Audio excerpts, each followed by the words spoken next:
J'aimerais adresser quelques mots au gouvernement sur ce qui se passe, le tournant du quinquennat du gouvernement Valls. Et je tiens à aussi bien critiquer que, aussi bien m'opposer qu'affirmer mon soutien, enfin affirmer mon point de vue sur l'évolution. Euh, j'ai contesté, j'ai constaté qu'effectivement l'opposition, surtout l'UMP, forme bien euh, leur jeu politique parce qu'ils sont dans l'opposition, s'opposent, sans même un compromis. Il n'y a pas eu une seule voix qui était pour ou en accord avec ce 49.3.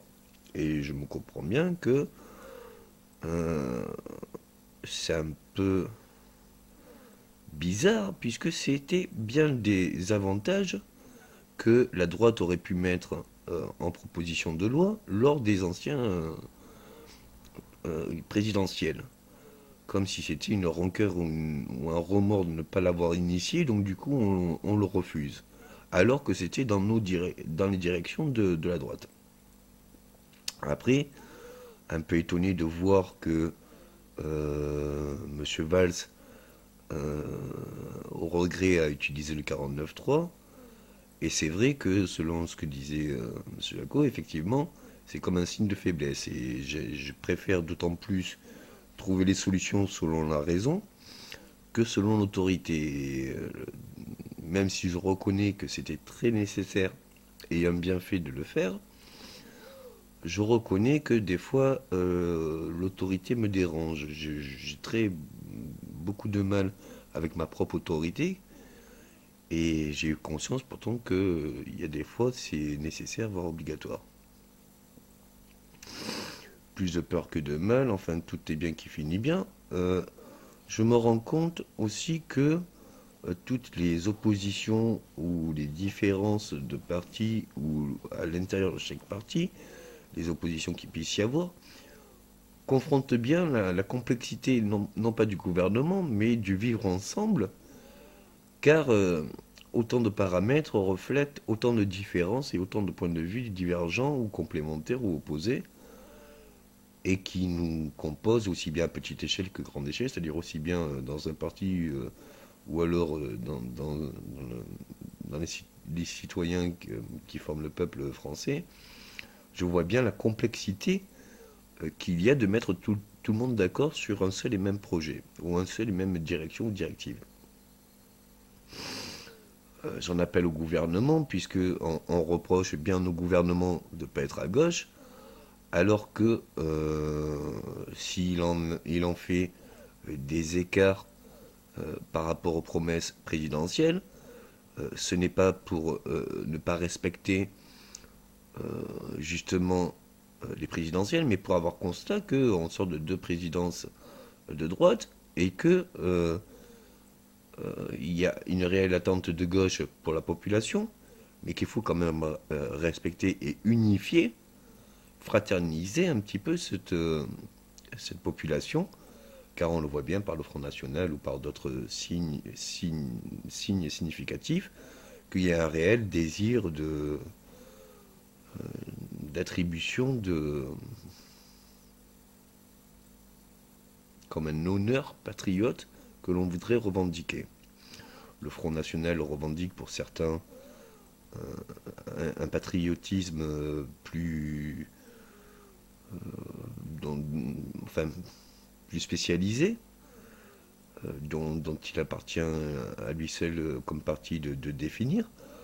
Je pense plus que la gauche, au jour d'aujourd'hui, a intérêt de faire aussi bien des projets de gauche, mais a un grand intérêt aussi à comprendre la droite et l'extrême droite pour essayer de complaire et d'unifier sa propre population française, car il faut de tout pour faire un monde, et le monde peut faire le tout.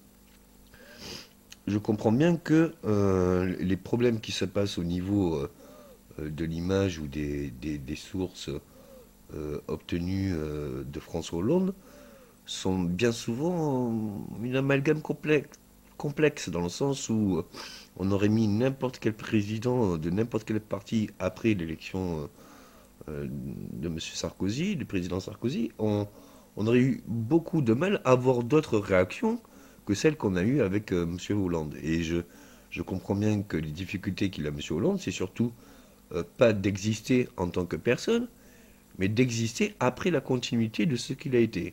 Et on demande même à M. Hollande de régulariser toutes les anomalies de toutes les présidentielles qu'il y a eu auparavant, comme si c'était au jour d'aujourd'hui qu'on prenait conscience que les présidentielles ne fonctionnaient pas.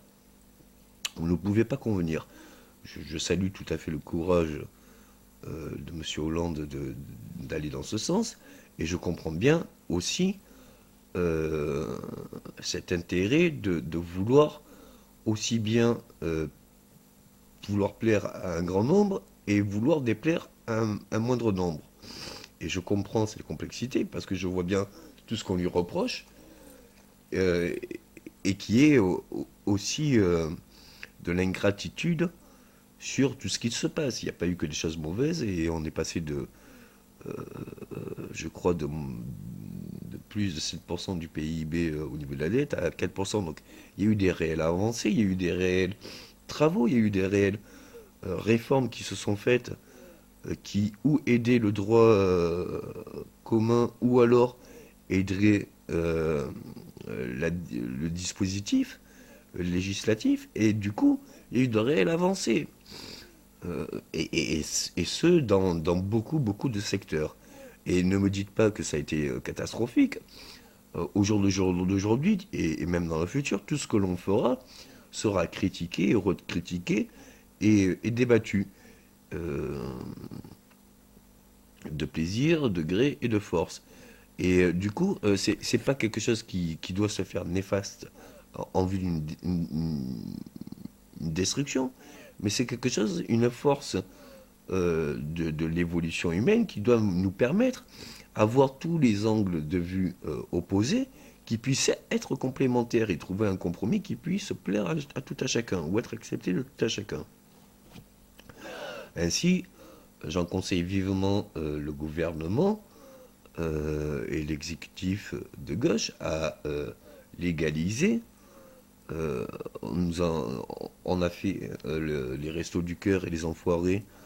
Les enfoirés se servent des spectacles pour payer les restos du cœur et les restos du cœur se servent de ces fonds pour redistribuer euh, par œuvre charitable. Et je trouve ça formidable, mais ça me heurte un petit peu que ça soit fait par une association, alors que ce même plus ou moins attitude ou alors service pour être totalement et devrait avoir un minimum qui puisse être fait et pratiqué par l'État. Parce que tout à chacun, du gouvernement, des élites, ou du peuple, ou de ce qui en est le plus bas, on peut se rendre compte que si on a eu des réussites, c'est pour continuer, et on n'a que le droit ou la capacité de continuer, et que ça ne nous empêche pas d'avoir une possibilité vers l'échec total, et qu'une fois qu'on est à l'échec total, on doit trouver des mesures qui nous permettent à retrouver une réussite ou une commodité plus estimable. Mais c'est pas parce que j'ai réussi que j'ai tout perdu, et que même après que j'ai tout perdu, j'ai essayé de me relancer dans les réussites, que j'ai inconscience d'un échec possible futur. Et il faut avoir donné la confiance à toute la population française à se dire que, quel qu'en soit notre niveau de vie ou notre classe sociale, il faut un peu plus de structure d'État qui nous donne la chance de pouvoir rebondir quand l'on puisse rebondir. Alors je pense surtout à tout ce qui est les plus grandes précarités et des allègements et des soulagements qu'on puisse faire au niveau de l'État, que ce soit par les services ou par ou par d'autres aides que l'on puisse intervenir. Ce qui me frappe surtout, c'est que de voir que, comme si entre les vœux présidentiels et la présidence en elle-même, c'était quelque chose qui était figé, c'est-à-dire que comme si on ne faisait pas avant des prédispositions ou des prévisions sur ce qu'on voudrait, et qu'après, ben, on fait ce qu'on peut. C'est-à-dire, qu'est-ce qu'on fait ce qu'on peut ben, selon l'évolution elle-même euh, du début du quinquennat. Et j'aimerais bien faire comprendre aux Français que les évolutions, ne serait-ce que personnelles, constructives, alors ça s'est passé plus ou moins en même temps, mais ça aurait pu être avant la présidentielle, comme ça aurait pu être bien après. Ça s'est passé en même temps. Les évolutions personnelles de chacun a tellement évolué que maintenant on en regrette même certaines dispositions, alors que certaines dispositions ont été déjà établies pour permettre cela. C'est un peu comme si on avait donné le bâton pour se faire battre. C'est regrettable, mais c'est une réalité qu'on constate en politique. Ne vous l'aurez pas parce que vous changerez de politicien ou de parti politique, vous ne changerez pas votre évolution, dans le sens où je doute fort qu'il y ait de nouveaux partis ou de nouveaux têtes politiques qui pourraient changer les donnes. Je pense que cette capacité sur la critique ou l'observation ou cette capacité de voir différemment est tellement devenue commune que ça nous serait difficile de fermer les yeux au jour d'aujourd'hui et au futur de même. Et de même qu'au futur. Après, moi j'ai jamais perdu l'espoir, ou alors j'ai toujours essayé de garder l'espoir, et je me rends bien compte que oui, on a élu un président de gauche, il a essayé d'unifier aussi bien la droite et la gauche, ou le centre, enfin, essayer de contenter un peu tout le monde, mais c'est pas pour autant qu'une politique de gauche est résolue et qu'il ne doit pas être possible. Je pense vraiment que on peut faire pour la gauche, on peut faire pour la droite, on peut faire pour le centre, on peut faire pour l'écologie, on peut faire pour tout cela, tout en évoluant aussi les systèmes, les structures et les secteurs. Euh, Est-ce qu'il est préférable que l'on prenne un président de droite qui fasse de la gauche ou un président de gauche qui fasse de la droite ou d'autres partis, enfin qu'importe. Ce que j'essaie d'expliquer, c'est qu'à un moment donné, prendre un président de parti ou un politicien représentant un parti, donner plein pouvoir sur justement une population est, euh, qui est composée de plusieurs idéaux ou de plusieurs partis ou de plusieurs visions et d'acceptation sur ce qui nous compose et ce que l'on désire, du coup, on est obligé, au jour d'aujourd'hui, d'avoir plus d'ouverture d'esprit et plus de compréhension de ce qui constitue nos sociétés, parce que sinon, c'est donner que plein pouvoir à une certaine partie de la population qui aurait le droit de parler ou qui aurait le droit d'être entendue, et le reste, c'est bafoué selon se dire, ben non, c'est pas de mon parti, c'est pas intéressant. Il est bien plus intéressant, je pense surtout actuellement pour le président, qu'il fasse bien comprendre à tous les partis que s'ils désirent changer de parti, ben c'est libre à eux aux prochaines présidentielles, mais qu'à un moment donné, là on en est encore à une présidentielle de gauche, et que c'est à la gauche de s'identifier à la population, et non à la population à s'identifier à la gauche. Et c'est un peu ce qu'on reproche, j'ai l'impression qu'on voudrait que le président de gauche, François Hollande, serve la population de gauche française. Alors qu'il est président d'un pays, et que dans le pays, il n'y a pas que des gauchistes. À un moment donné, même s'il a été élu grâce à des principes de gauche, il est obligé quand même d'essayer d'élever, pas une partie de sa population, mais la population. C'est son rôle et c'est son devoir. Et je félicite autant de difficultés qu'il y ait eu dans le gouvernement à se mettre en place ou à trouver ses marques, ou à trouver ses oppositions, ou à trouver ses constructions. Ça lui permet juste de savoir ses faiblesses pour les renforcer en qualité, et de savoir quelles sont ses qualités, de pouvoir rebondir de tout ce qui constitue comme épreuve. au-delà de tout cela, ou on voit cela comme constructif, ou alors on est toujours dans une opposition destructrice, qui va juste s'opposer parce qu'on est des opposants, et qui va, au lieu de proposer des solutions alternatives, va faire que constater la difficulté ou la complexité de chaque épreuve ou de chaque solution à mener, sans pour autant y apporter une pierre à l'édifice. Il est bien plus... je ne suis pas tout le temps d'accord avec tout, mais pour tout, j'essaye de mettre un point de vue. Et pas quelque chose qui n'est qu'une critique destructrice. J'essaye de m'opposer en disant, mais regardez, bon, si on aurait fait de telle manière, peut-être que oui, effectivement, il y avait d'autres solutions ou d'autres compromis qu'on n'a pas pu saisir. Assez, ça me dérange sur mes propres travaux qu'il y ait des modifications sur le fondement. On y met d'autres formes, on y met même des fois d'autres fonds. Mais assez, je suis confiant et respectueux quand je vois qu'au-delà de toute épreuve ou de toute disposition, quand on arrive à un compromis commun. Même si le compromis commun se réfère moins à mes idéaux, mais que fait avancer un compromis et que ce compromis permette à l'union de divers partis opposants, du coup, c'est personnellement, euh, pas pour ma personne, mais pour chacun, tout à chacun, il y a plus grande réjouissance à voir qu'on fait des efforts pour quelque chose, plutôt qu'on fasse des efforts et pour une stabilité régressive, voire destructrice, parce que non seulement on perd notre temps, mais on perd le temps aussi des Français, puis on perd aussi celui on perd à tous les niveaux.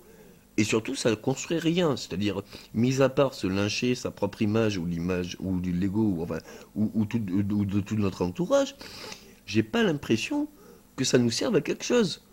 Donc, ces postures ou ces jeux politiques, d'être dans l'opposition et de ne faire que s'opposer ou que détruire, n'y apportent rien. Et déjà, je ne comprends pas comment on ne puisse pas être plus reconnaissant d'une opposition constructive. Si elle est constructive, ce n'est pas qu'une opposition, c'est une vision complémentaire. Et j'aimerais bien qu'on parle plus d'une vision complémentaire opposée plutôt que des opposants. Parce que ne faire partie d'une opposition et être un opposant nous prédispose à rejeter toute complémentarité.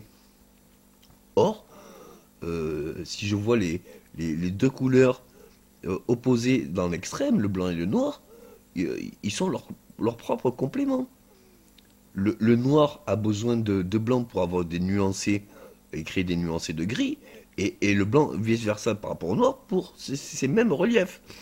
À un moment donné, est-ce que c'est opposé dans le sens incompatible ou est-ce que c'est complémentaire? On voit bien que du gris, il en existe des milliards de nuances. Et dans toutes les nuances de gris qu'on voit dans les images en noir et blanc, on se voit bien que c'est pas ou un ou l'autre. Mais toutes les nuancées de toutes les gris foncés et les gris clairs forment des réalités qu'on pourrait même imaginer des couleurs. Et c'est dans toutes ces nuancées, c'est-à-dire dans ces variances de vision complémentaires sur chacun des sujets ou chacun des dispositions de chacun, que j'aimerais qu'on joue un peu plus. C'est-à-dire que même à l'intérieur d'un parti, on se permette plus de subjectivité à se dire ben oui ou non, sans engager forcément le parti ou sans défaire de sa propre image ou de ses propres volontés, car on peut toujours être pas d'accord, être dans la non-acceptation pour chercher un compromis plus profond, et on peut toujours chercher un compromis plus profond plutôt que de se mettre dans une acceptation qui serait destructrice. À un moment donné, au-delà de l'acceptation et de la non-acceptation, il faut voir qu'au-delà de tout cela, il y a l'intérêt commun. Nous sommes que des représentants et au service du peuple, et pas au service d'un parti. Nous sommes formés de convictions politique ou de parti, et ça nous confère plus que une certaine partie ou une globalité de notre personne. Mais dans toute personne, sur tous les sujets divers qui composent la vie, on ne peut pas se confronter à une seule et même chose.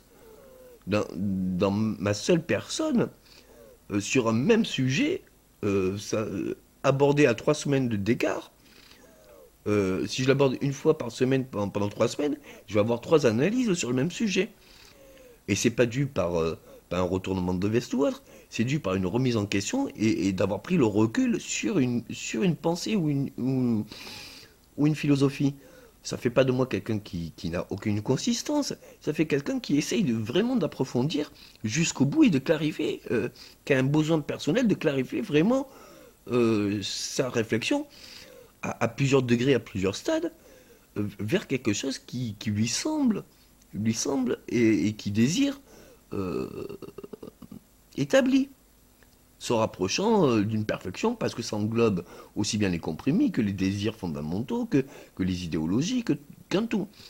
Et c'est pas à une première approche qu'on peut avoir le tout, c'est pas en se précipitant qu'on peut avoir le tout, et c'est pas en étant d'une seule vision qu'on peut être dans une perfection qui peut être établie au nom de tous.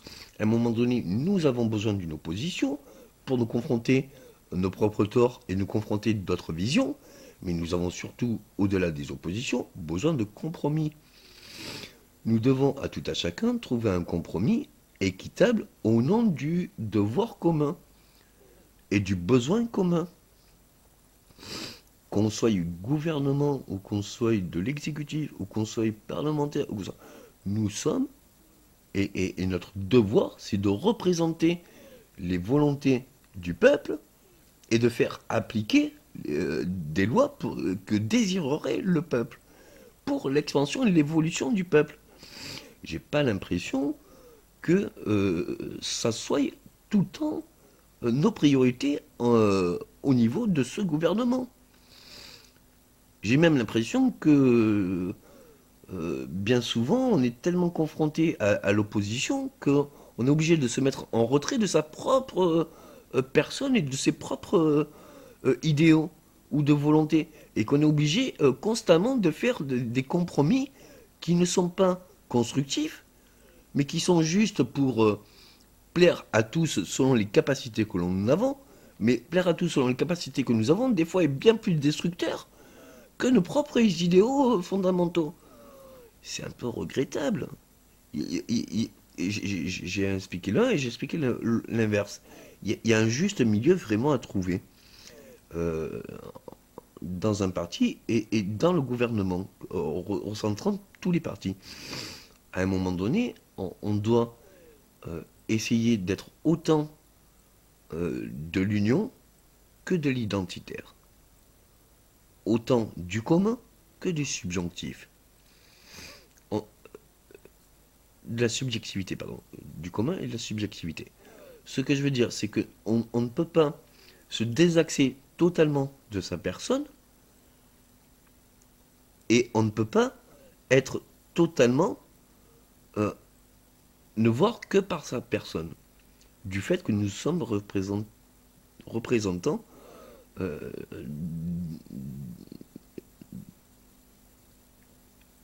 d'une responsabilité d'une population.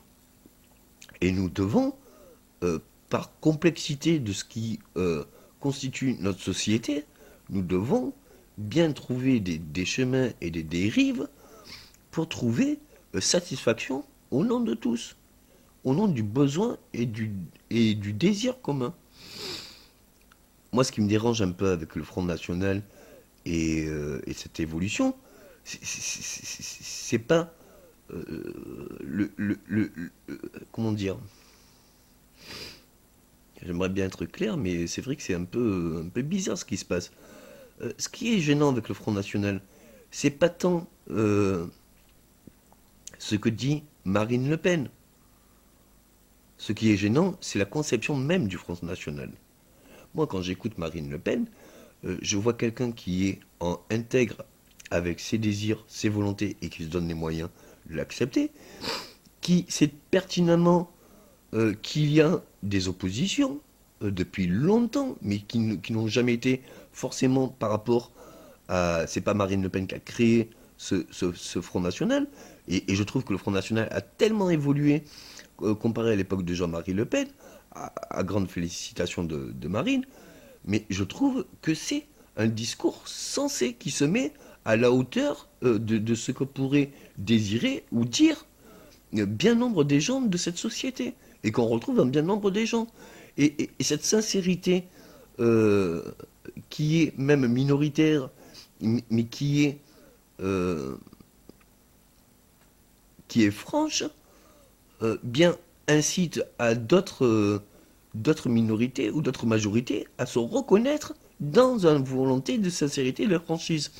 Moi, ce qui me dérange et ce que je retrouve, pourquoi je parle du Front National, parce que je trouve que les partis de droite ou les partis de gauche, pendant trop longtemps, ont manqué de sincérité et de franchise. Ou sur leurs désirs, ou sur leur volonté, ou sur leur capacité. Vous l'aurez pas. La crise a toujours existé avant même le quinquennat. Et c'était pas la peine de dire sous le quinquennat de président Hollande que nous étions en crise. Tout le monde le savait, même pendant la période de Nicolas Sarkozy. Ça sert à rien de confronter à quel point nous sommes des coqs à chanter dans une mare comme des coqs, parce que justement, cela a toujours été en tant que Français.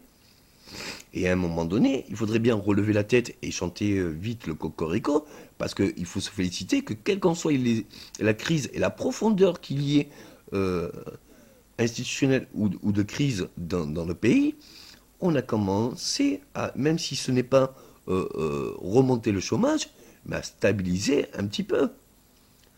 Et malgré l'évolution personnelle de chacun, qui allait plutôt à vouloir arrêter le travail que plutôt se mettre à travailler. Donc, on essaye de faire face à des crises, on essaye de faire face à une évolution de la population, et on prend bien conscience de la complexité qu'il y a de l'évolution même de chacun des partis et de la présidentielle. Ça serait regrettable de diviser encore plus, alors que ce soit la droite ou la gauche, puisque la gauche a déjà été dans l'opposition et que c'était les mêmes réflexes, ça serait dommage encore de diviser, car on n'a jamais su ce que c'était que la force de l'union. Si la droite et la gauche arrivent à s'unifier alors qu'elles ont été dans le passé aussi bien opposées qu'opposantes, et à un moment donné, je pense que ça serait une grande richesse pour la droite, une grande richesse pour la gauche, et que ça serait enfin peut-être le début d'une nouvelle politique qui permette à tout à chacun de pouvoir aussi bien exprimer ses idéaux, exprimer ses désirs et faire selon les capacités du commun.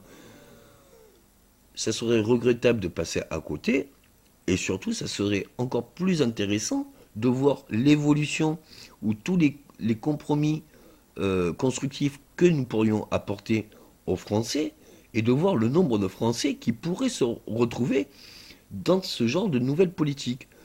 Euh, si vous voulez juste un président de gauche et qui fasse que des lois de gauche pour une population de gauche, c'est très facile à faire.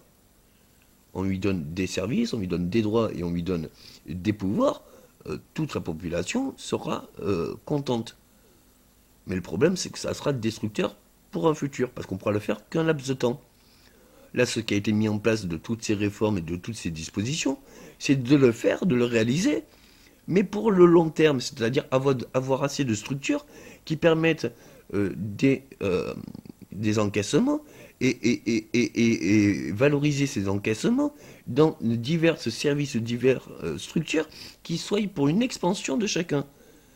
Mais je voudrais signaler que même la droite avait commencé des raisonnements différents et similaires, comme par exemple avec l'auto-entrepreneur, où on estimait que tout à chacun avait le droit de pouvoir prétendre à sa propre expansion ou évolution, et qu'elle elle pouvait prétendre par exemple un diplôme de compétence pour faire valoir une cité pour permettre bon.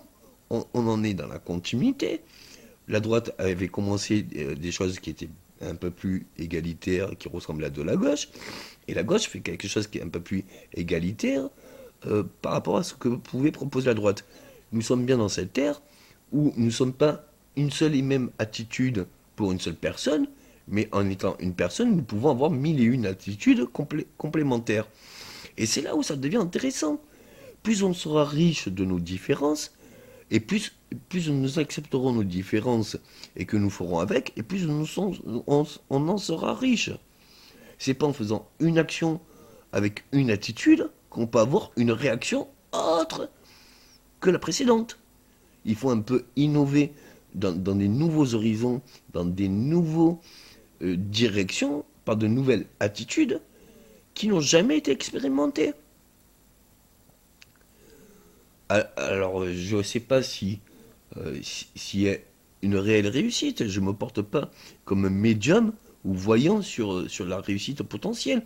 Mais j'estime que c'est intéressant d'expérimenter cela parce que ça en va d'un engagement présidentiel, mais ça va aussi d'un engagement, d'un désir de la population qui, depuis longtemps, droite ou gauche, voulait du changement, un peu plus d'union et de rassemblement, et que, quel qu'en soit, droite, gauche, extrême droite ou extrême gauche ou centriste, nous avons vraiment besoin euh, de ce mouvement vers cette union fraternelle. Et ce n'est pas pour la France, ça l'est pour ce monde. On a vraiment besoin d'unifier un peu tous les extrêmes dans son juste milieu pour ce qu'on désire, c'est-à-dire le vivre ensemble. Et on ne doit pas vivre ensemble selon une norme qui nous fige sur un État, mais c'est en acceptant toutes les différences de toute la constitution de la population qui rendra une nation bien plus forte et bien plus opérationnelle sur les challenges que nous offre ce futur ou ces possibilités au futur. J'espère que tout cet éclaircissement va nous pouvoir permettre de pouvoir autant s'opposer qu'à innover de l'initiative de chacun sur les solutions que tout à chacun en trouvera, euh, tout, tout en ne favorisant pas la critique, mais en favorisant les solutions complémentaires, et en essayant d'arrêter les jeux politiques qui ne sont que valoriser des constats d'échecs des présidences actuelles par rapport à des présidences passées. J'espère bien qu'au-delà de la critique simpliste, on ait un peu plus de maturité, car ça en est de notre responsabilité, et qu'au lieu de constater les échecs et les épreuves, qu'on se donne un peu plus de mérite à essayer de trouver les solutions. Et j'espère bien que ces élans de prise de position en recherche de compromis soient un peu plus contagieuses, car c'est vraiment dans l'union et dans le rassemblement fraternel qu'il y a une réelle possibilité d'avenir. Et selon tout parti confondu. Euh, Ce qui me dérange, je vous l'ai dit, maintenant, ça m'arrangerait vraiment que ça soit continué, car j'aimerais vraiment pas être dans l'obligation de tenir encore un discours politique dans quelques années, ou des responsabilités politiques. Autant la politique m'intéresse et c'est dans ma nature, parce que ça en forge mes engagements ou mes volontés personnelles, mais autant devenir un politicien ou un responsable politique, après ce quinquennat, me dérangerait. Ça voudrait dire que mon rôle maintenant n'a pas été transmis. Or, je n'ai pas envie faire une carrière. J'avais envie de transmettre et de faire une contagion de certains idéaux ou certains raisonnements pour la continuité qu'il puisse être. Si ça puisse pas être continué, je ne sais pas si je me donnerai les moyens de le continuer moi-même, mais je le fais parce que ça me semble important. Là où j'ai l'impression que c'est un peu plus dommageable pour ce quinquennat, c'est que j'ai l'impression qu'il y a bien plus de force à s'opposer plutôt qu'à unifier. Et Dieu sait que c'est dans la division qu'on peut mieux régner, alors que dans l'union, c'est la plus grande force de l'univers. Est-ce qu'on ne doit plus se faire de compromis pour unifier, pour trouver la force universelle, ou est-ce qu'on doit encore diviser pour mieux régner, alors que la division n'a jamais pu régner, mais a surtout euh, prom- promou- fait promotion de la fin d'un règne, si vous cherchez bien, que ce soit par les révolutions ou autres. Plus on a divisé, et ça n'a pas mieux régné. Ça a fait comprendre à tout le royaume ou le règne que justement on ne devait pas être le décisionnaire. Ou quand alors on décisionnait mal parce que justement ça nous divisait, ça divisait le tout à chacun et ça n'a jamais élevé une personne, mais ça unifiait le tout contre la personne. Donc c'est vraiment dans l'union, et j'aimerais bien que François Hollande donne plus de directives pour cela, parce que c'est vraiment plus on unifiera la population française, et plus la France sera forte, et les Français seront fortes dans leur position, aussi bien internationalement que nationalement. Mais cette force sera constructive. Je n'ai jamais vu de destruction dans l'Union, ou d'union destructrice. Et à un moment donné, c'est quand même au XXIe siècle, notre plus grand challenge, de se dire que c'est maintenant. C'est maintenant que nous devons et nous avons nos cartes. C'est maintenant que nous devons en prendre conscience. Et c'est maintenant que nous devons agir, parce qu'on ne sait pas ce que sera fait demain, et que c'est à nous à le bâtir et le construire. Merci.